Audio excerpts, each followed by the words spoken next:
37. Como já anunciado, nós interrompemos a nossa série de estudos em Gênesis pela manhã, em razão da nossa classe de novos membros. Então, para que nós não ficássemos sem os capítulos restantes de Gênesis sendo expostos, nós teremos esses capítulos expostos no culto vespertino. Então, Gênesis capítulo 37, a partir do versículo 12. Na semana que vem a gente volta com Colossenses e intercala até a conclusão de ambos. Gênesis capítulo 37, a partir do versículo 12, é um texto grande, nós leremos até o versículo 36. Entretanto, para nós otimizarmos aqui o nosso tempo, nós leremos inicialmente somente até o versículo 17. E à medida que a exposição for sendo feita, a gente vai lendo mais versículos. Gênesis 37, a partir do versículo 12, que diz assim a palavra do Senhor. E como foram os irmãos apacentar o rebanho do pai em Siquém, perguntou Israel a José: não apacentam teus irmãos o rebanho em Siquém? Vem, enviar-te-ei a eles. Respondeu José: eis-me aqui. Disse-lhe Israel: vai agora e vê se vão bem os teus irmãos e o rebanho, e traze-me notícias. Assim o enviou do vale do Hebrom, e ele foi a Siquém.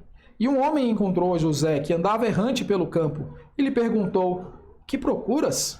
Respondeu: procuro meus irmãos. Dize-me, onde apacentam eles o rebanho? Disse-lhe o homem: foram-se daqui, pois ouvi-os dizer: vamos a Dotã. Então seguiu José atrás de seus irmãos e os achou em Dotã. Até aqui a palavra do Senhor, depois nós leremos mais. Oremos. Senhor, a tua palavra é viva, eficaz e suficiente.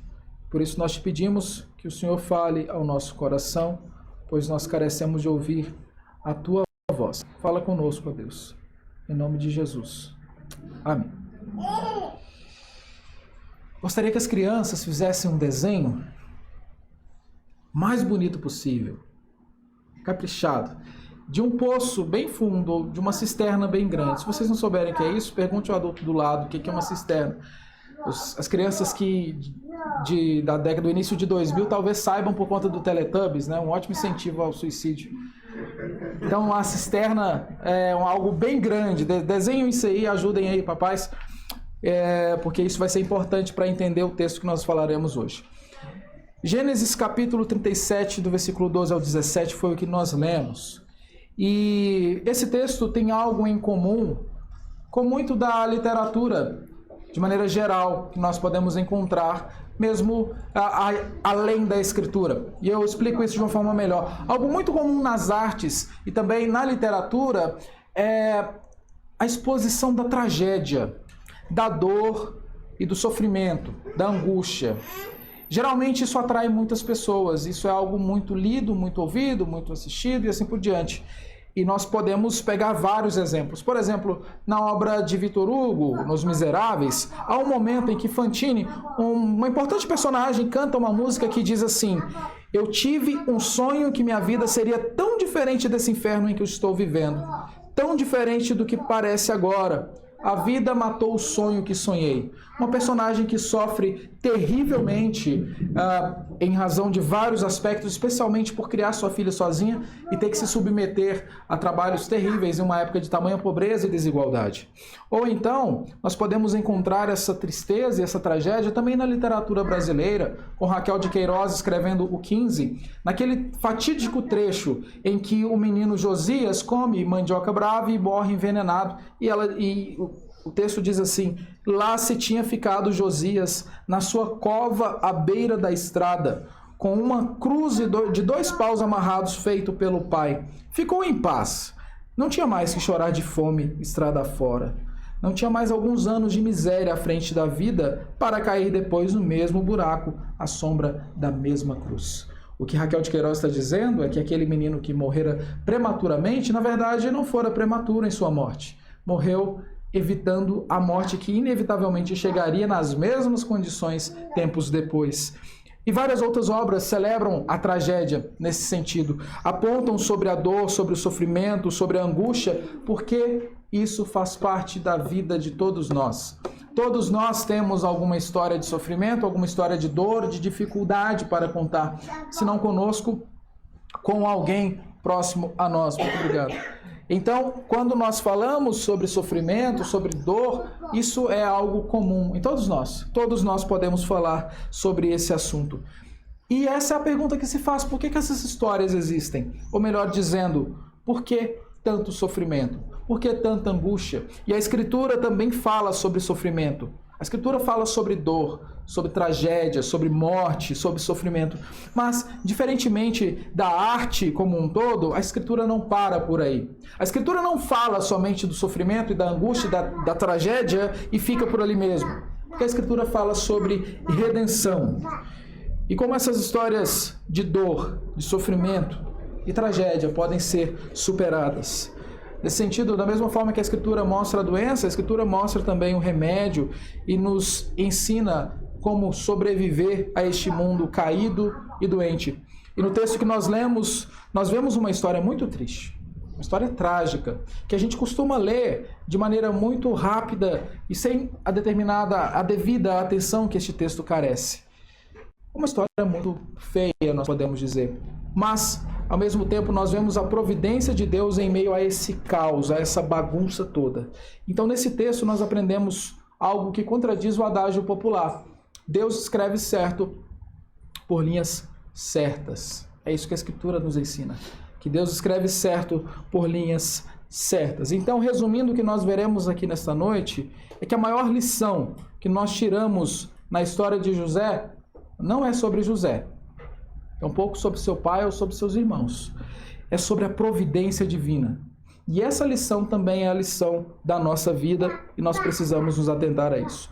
Antes de observarmos os versículos e o que eles nos dizem, nós precisamos nos lembrar que Gênesis foi escrito para contar uma história a um povo. Moisés escreve para explicar para aquele povo que estava saindo do Egito como é que todas essas coisas aconteceram, como é que o mundo passou a existir e como que eles chegaram ali de onde eles estavam saindo após servir por cerca de 400 anos. Portanto, o público inicial de Moisés estava aprendendo sobre sua própria história. Quando chega no capítulo 37, surge a história então daquele que fora o precursor do caminho até o Egito, José, aquele que literalmente leva o povo para o Egito, José. E aqui no capítulo 37, do capítulo 37 em diante, a gente começa a ver essa história. E o povo de Israel aprendeu sobre essa história a partir de José e nós também podemos aprender sobre a nossa história. E aqui uma recomendação muito séria, meus irmãos, e todos nós precisamos nos atentar a isso. Nós não podemos ler a história de José ou de quem quer que seja da Escritura com uma ótica moralista. Nós não vamos nessa exposição e nas outras procurar meramente os defeitos e dizer não faça isso que Jacó fez, não faça isso que José fez. Tudo bem, nós podemos sim aplicar dessa forma, mas com muita cautela. Porque a lição que nós temos aqui é muito maior do que não imitar comportamentos, mas envolve aprender o que o Senhor nos ensina e o que o Senhor faz a partir da minha história e da sua história. E a primeira coisa que nós percebemos aqui é que José foi achado pela providência de Deus. A partir do versículo 12 é o que nós lemos. E a palavra do Senhor, novamente, no versículo 12, diz assim: foram os irmãos apacentar o rebanho do pai em Siquém. Perguntou Israel a José: não apacentam teus irmãos o rebanho em Siquém? Vem, enviar-te-ei a eles. Respondeu-lhe José: eis-me aqui. A primeira lição que nós encontramos é que José foi achado pela providência. Percebam, meus irmãos, que Jacó chama a José, aqui Israel, e diz assim: olha, seus irmãos não estão em Siquém?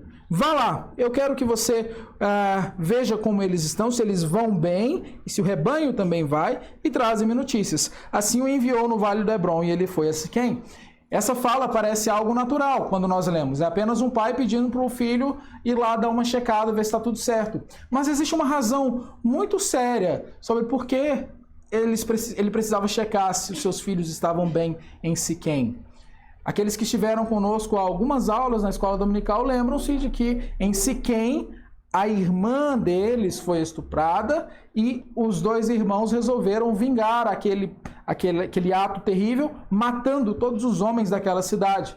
Ou seja, os siquemitas certamente poderiam nutrir algum tipo de ódio e de revolta, aqueles que sobraram, vamos dizer assim, contra os filhos de Jacó, e por isso Jacó tem essa preocupação. Será que os meus filhos estão bem? Será que o meu rebanho vai bem naquela localidade? E então ele manda mais um para verificar se está tudo certo.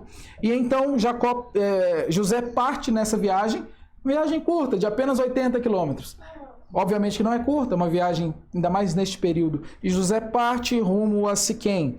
Quando nós olhamos para o versículo de número 15, nós vemos que está escrito assim: e um homem encontrou a José, que andava errante pelo campo, e lhe perguntou: o que procuras?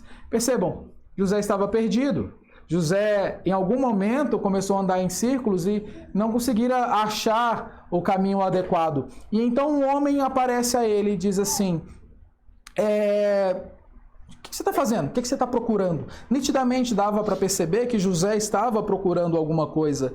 E então este homem se apresenta e diz a José o que é que ele estava procurando, e ele responde. Fato interessante, percebam que ele fala assim: procuro meus irmãos, dize-me, onde apacentam eles? E o homem responde: foram-se daqui, pois ouvi-os dizer, vamos a Dotã. Então seguiu José atrás dos irmãos e os achou em Dotã.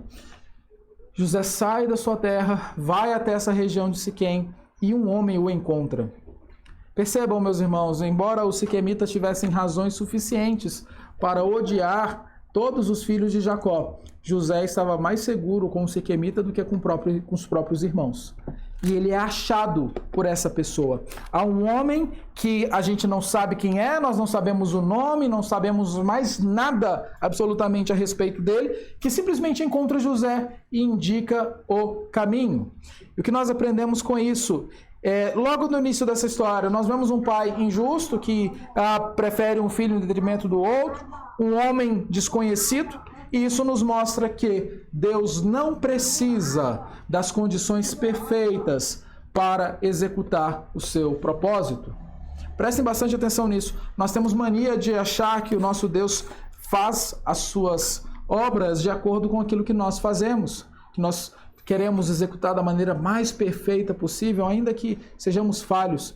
Nosso Deus não depende das condições, porque Ele faz as condições. Ele não se preocupa se você veio de uma família bagunçada para poder arrumar a sua vida e te colocar num bom caminho. Ele não se preocupa se todos os teus antepassados eram pessoas ruins e que fizeram mal a você. Ele transforma a sua história, assim como ele transformou a minha. Ele pode mudar e fazer aquilo que ele bem entender a despeito das situações. Então, José parte rumo a Siquém por 80 quilômetros de viagem e descobre então porque um estranho ouviu a conversa alheia de que eles estavam em Dotã, mais 21 quilômetros a noroeste de Siquém. E José faz mais essa viagem. E ele parte atrás de seus irmãos. O que nós estamos percebendo é que José foi achado pela providência. Um grave erro que nós cometemos é olhar para as histórias e pensar que tudo isso é fruto do acaso ou de uma série de consequências das ações impensadas.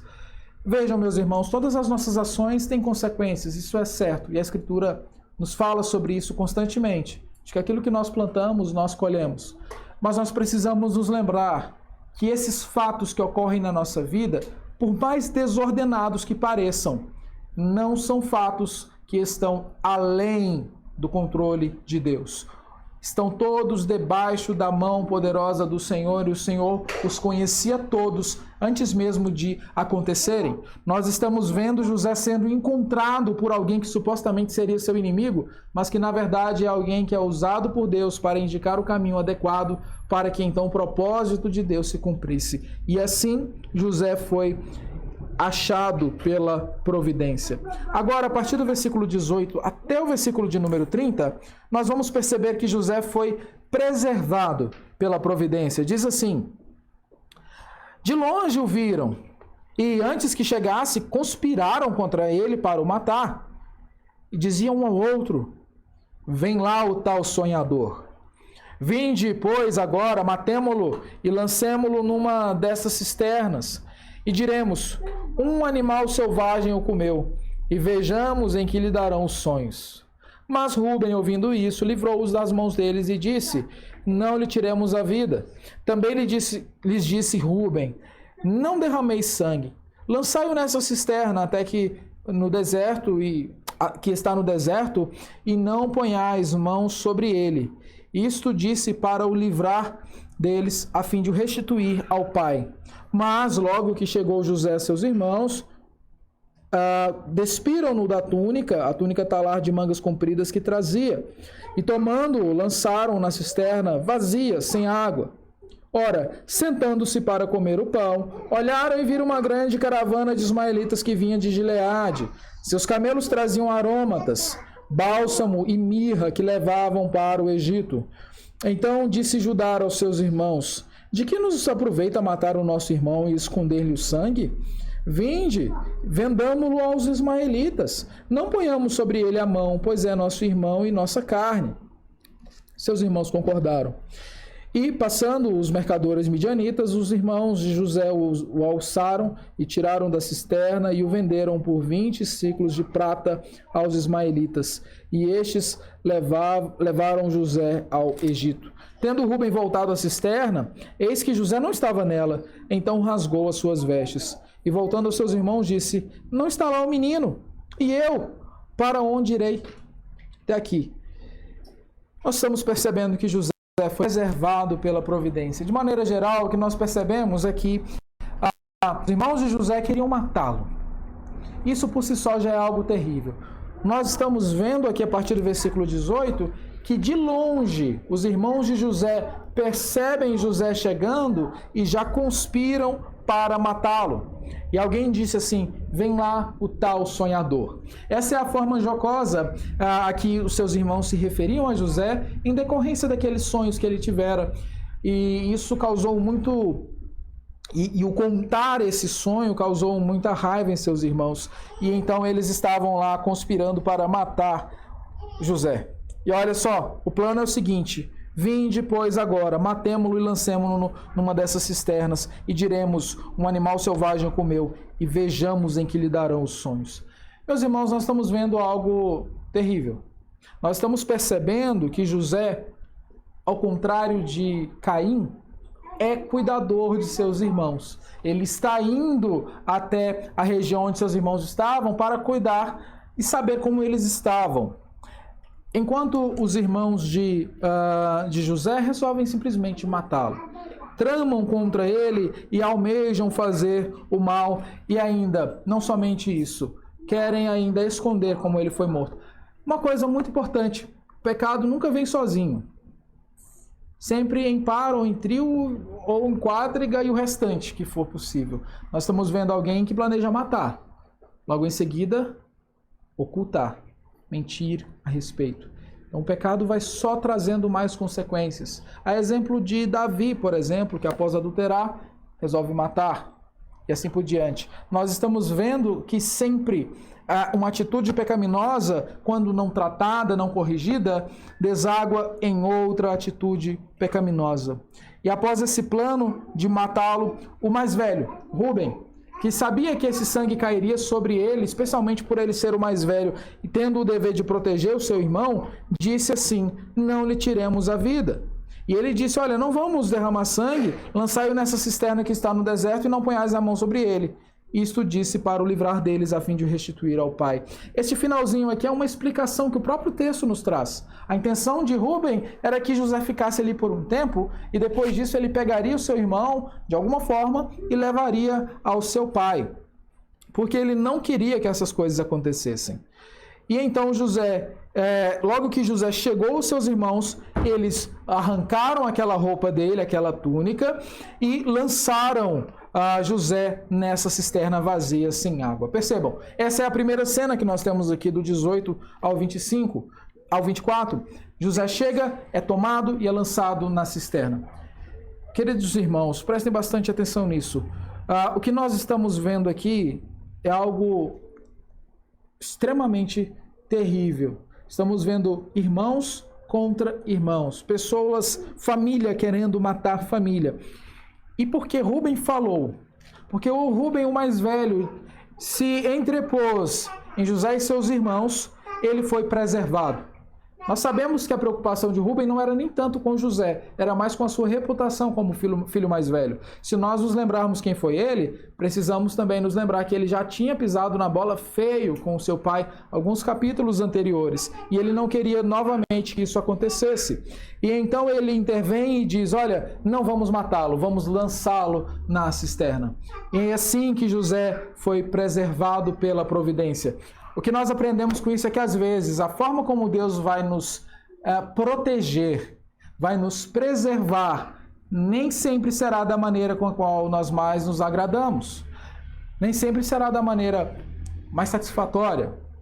Às vezes, algumas coisas acontecem na nossa vida e nós não conseguimos perceber que, na verdade, aquilo serve para a nossa preservação, para a nossa proteção. Serve para garantir que nós fiquemos bem e que os planos do Senhor sejam cumpridos na nossa vida.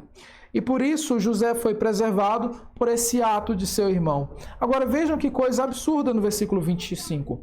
Ora, sentando-se para comer pão, olharam e viram que uma caravana de ismaelitas vinha de Gileade. O que nós estamos vendo aqui é que eles simplesmente queriam matar o irmão. Ah, vamos matar, não vão matar, beleza.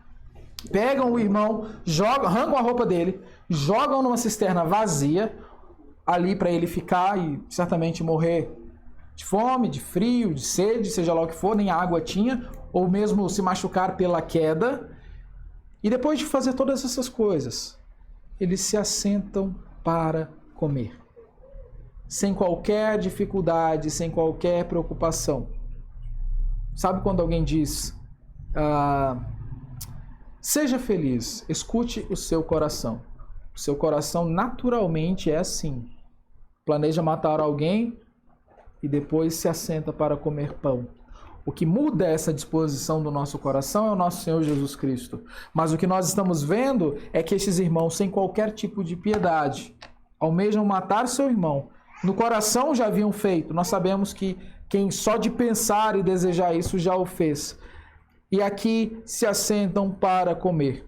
E agora eles percebem que estão vindo alguns mercadores ali de Gileade e têm a brilhante ideia de vender o seu irmão. Percebam que eles não querem matá-lo, mas eles querem agora vendê-lo. O argumento que Judá levanta é, olha, nós não precisamos matar o nosso irmão, nós podemos vendê-lo. É a mesma coisa. Porque quando alguém é vendido como escravo, ele deixa de ter a própria vontade, ele deixa de servir a si mesmo e os seus próprios desejos e passa a servir aquele que é o seu senhor. O que Judá está preocupado é de não ter sangue nas mãos e de ter talvez uma consciência limpa e tranquila, o que evidentemente é impossível. Meus irmãos, nós precisamos entender que quando nós nos afastamos da palavra do Senhor e praticamos determinados pecados e não nos voltamos imediatamente ao Senhor, é isso que acontece com a gente. Nossa mente fica cauterizada, o nosso coração fica endurecido e nós somos cada vez mais propensos a fazer coisas piores, gradativamente piores, e é o que está acontecendo nessa história, nisso que nós estamos vendo aqui. Mas, entretanto, nós precisamos sempre ressaltar que aqui José está sendo preservado pela providência. Veja que no versículo 28, e passando os mercadores midianitas, os irmãos de José o alçaram, tiraram da cisterna e o venderam por 20 ciclos de prata aos ismaelitas. Estes levaram José ao Egito. É a providência de Deus se cumprindo na vida de José. Agora coloque-se nessa situação, coloque-se no lugar de José. Nós sabemos que é a providência de Deus e que é a soberania de Deus, porque nós já lemos a história toda, porque nós conhecemos do início ao fim. Agora pense em quem está vivendo essa situação, quem está passando por estes momentos. E é o que acontece conosco muitas vezes. Quando nós é quem estamos no poço da providência, nós não conseguimos enxergar de forma tão nítida essa providência. E é por isso que nós precisamos treinar as nossas vistas para nós entendermos que todas as coisas estão debaixo do controle do nosso Deus, que Ele é providente.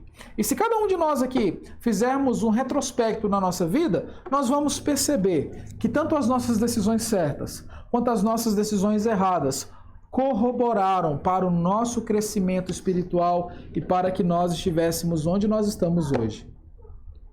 Até aquelas piores decisões que você tem vergonha de falar para os outros e até mesmo de lembrar ou de pensar. Eu também tenho essas. Até mesmo as escolhas ruins, que a gente não fala, às vezes, nem na oração, porque o nosso coração é duro. Tudo isso serviu para o cumprimento do propósito de Deus. E então José foi preservado pela providência divina e agora ele é vendido aos egípcios. Veja que interessante, o que eu estou dizendo é que a forma de Deus manifestar a sua providência, a sua soberania e seu cuidado na vida de José é fazendo dele um escravo. Porque a providência de Deus não necessariamente tem a ver com o nosso bem-estar físico e material, mas com o nosso bem-estar espiritual. A providência de Deus não tem tanto a ver conosco, mas é totalmente a ver com Ele. É por essa razão que o nosso Deus opera como quer. E José é vendido ao Egito. E é isso que vai levá-lo, meus irmãos, a ser uma pessoa tão importante naquele lugar, em salvar muitas pessoas com seu plano ali em relação à fome e à sede e tudo mais. E tudo isso acontece graças à providência divina em preservá-lo e em colocá-lo como um escravo ali naquela localidade. Versículo 29, seu irmão mais velho volta à cisterna, e eis que José não estava nela. Então rasgou as suas vestes, e voltando para os irmãos disse, não está lá o menino, e eu para onde irei? Percebam que Rubem manifesta a sua preocupação. Sua preocupação é também com o seu cargo de irmão mais velho. Diante de tudo isso, o que nós estamos vendo, do versículo 18 ao 30, é a preservação da vida de José pela providência divina, justamente em um cuidado que é estranho para nós. Porque a nossa sociedade está acostumada a pregar que o nosso bem-estar deve ser o nosso principal objetivo. Nós estamos vendo Deus cuidando da vida de José com ele no fundo do poço, literalmente. Hoje, dizer que está no fundo do poço ou ficar no fundo do poço é algo abominável. E, meus irmãos, eu devo dizer, vez ou outra nós passaremos por lá. Inevitavelmente. Vez ou outra nós nos acharemos nessa situação, mas a certeza que nós temos, que nós não ficaremos lá para sempre. Então, ainda que, na pior das hipóteses, a nossa vida se encerre no fundo de um poço, assim que os nossos olhos se fecharem aqui, nós estaremos num lugar muito maior do que nós jamais imaginamos. Ainda assim nós venceremos. E José foi preservado pela providência, e logo mais nós voltaremos a falar disso. Agora veja que a partir do versículo 31 a 35, Jacó foi tratado pela providência. Então tomaram a túnica de José, mataram um bode e molharam no sangue. E enviaram a túnica talar de mangas compridas, fizeram-na levar a seu pai e lhes disseram, achamos isso, vê se é ou não a túnica do teu filho. Ele reconheceu e disse, é a túnica de meu filho. Um animal selvagem o terá comido. Certamente José foi despedaçado. Então Jacó rasgou as suas vestes e se cingiu de pano de saco e lamentou o filho por muitos dias. Levantaram-se todos os seus filhos e todas as suas filhas para consolarem. Ele, porém, recusou ser consolado e disse, chorando descerei a meu filho até a sepultura. E de fato chorou seu pai. Até aqui. Meus irmãos, vejam que coisa terrível. Agora eles pegam aquela túnica que Jacó havia feito para José e maqueiam o que teria acontecido com José. Sujam de sangue de bode e levam para Jacó. Isso é algo muito terrível, mas isso não é novidade. Alguém já fez isso antes. Parece que alguém já mentiu sobre matar um animal, ainda em Gênesis. Parece que alguém já vestiu uma roupa que não lhe pertencia para enganar o pai. Jacó é enganado exatamente da mesma forma com que enganou seu pai Isaac, com roupas que não pertenciam àquele que estava sendo mencionado. E então, da mesma maneira com que ele enganou Isaac ao usar as roupas de Esaú e passar-se por ele, oferecendo a ele uma caça que não foi ele quem caçou, e sim a sua mãe, agora os irmãos de José tomam uma roupa de José, sujam essa roupa de sangue e levam para o seu pai. Seu pai acredita. Agora Jacó passa a ser tratado pela providência divina. Essa situação atinge Jacó de forma catastrófica, quebrando o coração deste pai que imagina o seu filho sendo mutilado por feras selvagens na região do deserto. E essa é a forma como Deus trata Jacó, ainda que a partir de uma maneira pecaminosa de seus filhos. Seus filhos estão mentindo. E como eu disse que o pecado sempre traz agravantes, agora os mesmos filhos que planejaram se colocam diante de seu pai para oferecer consolo. Parece aqueles casos terríveis que a gente vê. Me lembro de um desses casos em que uma menina foi lançada do prédio, uma criança, e ela morreu, e logo o pai e a madrasta deram entrevista. Vocês se lembram desse caso? E eles choravam copiosamente e diziam que jamais fariam isso. E vem o avanço das investigações e fica provado quem foi que fez toda aquela atrocidade. É isso que esses irmãos estão fazendo. Estão maquiando toda a cena do crime e agora se colocam diante de seu pai, oferecendo consolo. E o Jacó rejeita, porque seu sofrimento é incomensurável, seu sofrimento é muito grande. A Escritura diz que ele rasga suas vestes, se cingiu de pano e lamentou o filho por muitos dias. Esses muitos dias aqui são muitos dias mesmo. Não está falando de 1 mês, de 2 meses, não. Isso aqui é um estado terrível. E sempre que a língua hebraica usa os termos que usa para falar sobre esse choro de Jacó, é um choro extremamente alto. Como alguém que soluçava de chorar e não conseguia conter as lágrimas. Afinal de contas, certamente o peso da culpa pesava nos ombros de Jacó. Ele que mandou o seu filho para lá, um menino de aproximadamente 17 anos, para poder fazer isso. E agora ele sente essa dor terrível da perda de um filho e, de fato, chorou o seu pai, é o que diz a Escritura. Esse é o momento em que Jacó passa a ser tratado pela providência, e isso durará muito tempo, até aquele reencontro lá no final da história. Jacó ainda vai sofrer muito em razão do sofrimento da perda de seu filho. Meus irmãos, percebam que às vezes o Senhor vai nos tratar também com dores, em meio às dificuldades, meio ao sofrimento. Com o sofrimento ele vai nos mostrar que as nossas ações são inadequadas, que as nossas escolhas foram ruins. E o sofrimento é a escola que o Senhor utiliza para nos fazer glorificá-lo mais, para nos amoldar à imagem do nosso Senhor Jesus Cristo e para transformar o nosso caráter. Vez ou outra passaremos por isso e nós não sabemos quanto tempo durará, mas é importante que saibamos que o Senhor também nos trata por sua providência.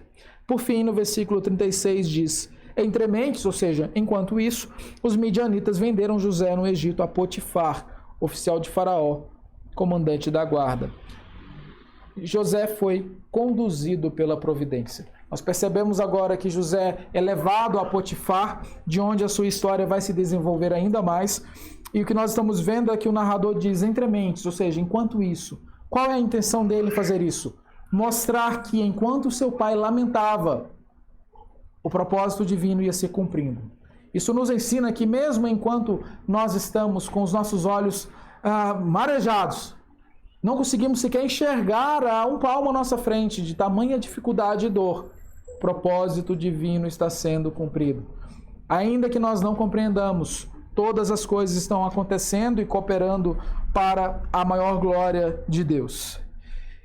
E essa é a história de José sendo traído e vendido pelos irmãos. Uma história trágica, uma história muito triste que nós estamos vendo, mas é uma história que nós sabemos o final. Mas nada disso, nada do que eu disse valeria a pena se nós não entendêssemos que essa história também reflete uma outra história muito maior, que é a história do nosso Senhor Jesus Cristo. Quando nós olhamos para essa história de José, nós vemos José enviado pelo pai e rejeitado por seus irmãos. nós vemos o nosso Senhor Jesus Cristo enviado pelo Pai e sendo rejeitado por aqueles que eram seus. Quando nós vemos José sendo traído, principalmente por Judá, e nós vemos Jesus sendo traído por Judas. Nós vemos, por exemplo, ambos, tanto José quanto Jesus, sendo traído por dinheiro. Um é despido e lançado na cisterna, enquanto o outro é despido e pregado no madeiro. Essa história de José, meus irmãos, aponta para algo muito maior. E nós não podemos nunca, jamais, ler uma narrativa como essa e achar que a solução e que o ponto máximo é algum personagem principal aqui, de modo nenhum. Toda a Escritura está contando uma história e apontando para algo muito maior. Está apontando para a pessoa do nosso Senhor Jesus Cristo. E é por isso que eu disse no início que, embora as tragédias existam e as dores sejam reais e os sofrimentos aconteçam e a arte e a literatura, de maneira geral, relatem isso, a Escritura não termina em um tom menor, triste, choroso. A Escritura termina em um tom de alegria, na certeza de que o nosso Senhor Jesus Cristo vive. José, até esse momento, para Jacó, estava morto, despedaçado. Já o nosso Senhor Jesus Cristo foi morto, traspassado pelas nossas iniquidades, mas ressuscitou, vive e reina. E é isso que essa história nos mostra e nos aponta, que embora exista sofrimento, dor, tragédia, angústia, há redenção. E tudo isso acontece debaixo da providência de Deus, nos mostrando que há um plano maior se cumprindo, ainda que não consigamos perceber todas as coisas. E por isso, a história triste que nós vemos até aqui, que depois se tornará uma história alegre, para nós aponta para essa história felicíssima, que é a história da ressurreição do nosso Senhor Jesus Cristo. Aquele que, embora tenha sido rejeitado pelos seus, ainda assim cumpriu o seu papel e nos alcançou e nos salvou. E é por essa razão que nós também não vamos embora tristes, lamentando a morte, o sofrimento, porque nós sabemos que é uma história muito mais bela que a história da redenção, e é para isso que a providência na vida de José e na nossa vida aponta. Por isso, nós vimos que ele foi achado pela providência, preservado pela providência, que Jacó foi tratado pela providência e que José foi conduzido pela providência. E pela providência de Deus também, nosso Senhor Jesus Cristo veio, cumpriu o seu papel e nos salvou, para que nós hoje pudéssemos glorificá-lo e com muita alegria a nossa história não terminasse em notas tristes como no 15 ou nos Miseráveis, mas com um grande banquete, uma festa celestial na presença do nosso Rei. Que Deus nos abençoe e nos ajude. Amém.